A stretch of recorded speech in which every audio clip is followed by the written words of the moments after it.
লেখাপড়া খুবই ইম্পর্টেন্ট। পড়াশোনা ইজ দ্য অ্যাবসলিউটলি ফাউন্ডেশন মানুষের জীবনে। লার্নিং শুরু হয় পড়াশোনা দিয়ে। ফ্যামিলি লার্নিং তো আছেই, ভেরি ইম্পর্টেন্ট, কোনোটা চেয়ে কিন্তু কম না। ফ্যামিলি লার্নিং এবং একাডেমিক ফর্মাল এডুকেশন দুটাই লার্নিং প্রসেস। কিন্তু লার্নিং বলতে শুধুমাত্র যে বই পড়ে লেখাপড়া করা সেটা না, লার্নিং এর কিন্তু হরাইজন অনেক বড়।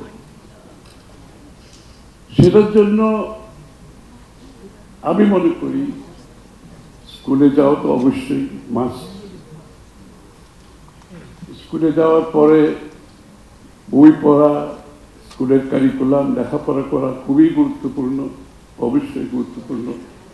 কিন্তু নিজেকে বিকশিত করার জন্য শুধুমাত্র স্কুলের ফর্মাল এডুকেশন যথেষ্ট না।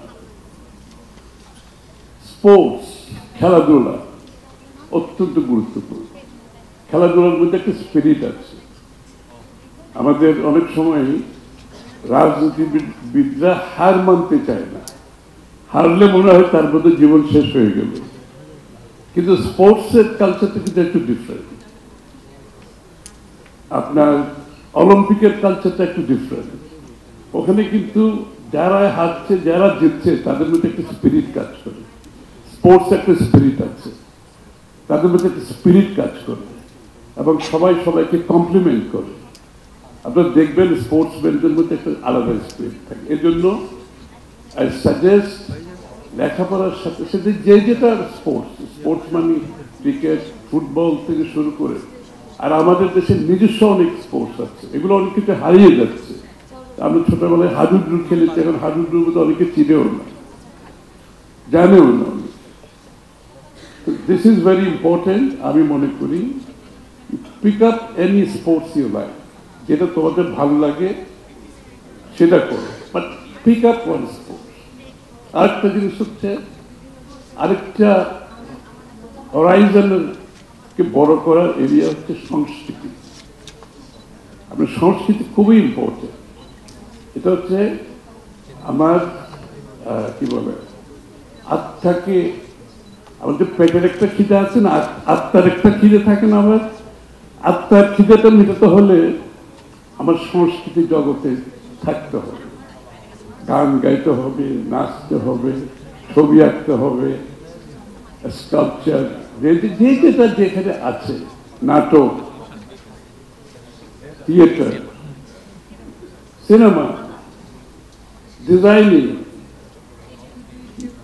Anything, music. তো সুতরাং এই একটা এরিয়া সবসময় মাথায় থাকতে হবে।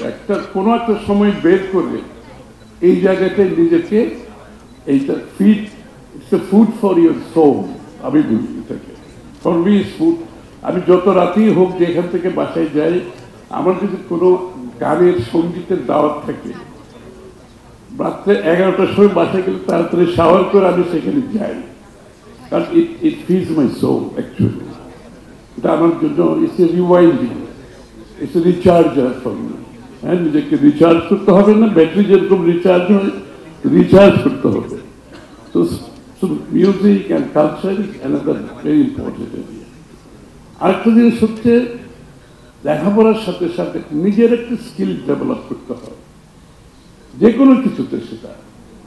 সেটা বিদেশি কিন্তু এডুকেশন সিস্টেমে এই জিনিসটা আছে, আমাদের নাই আনফর্চুনেটলি।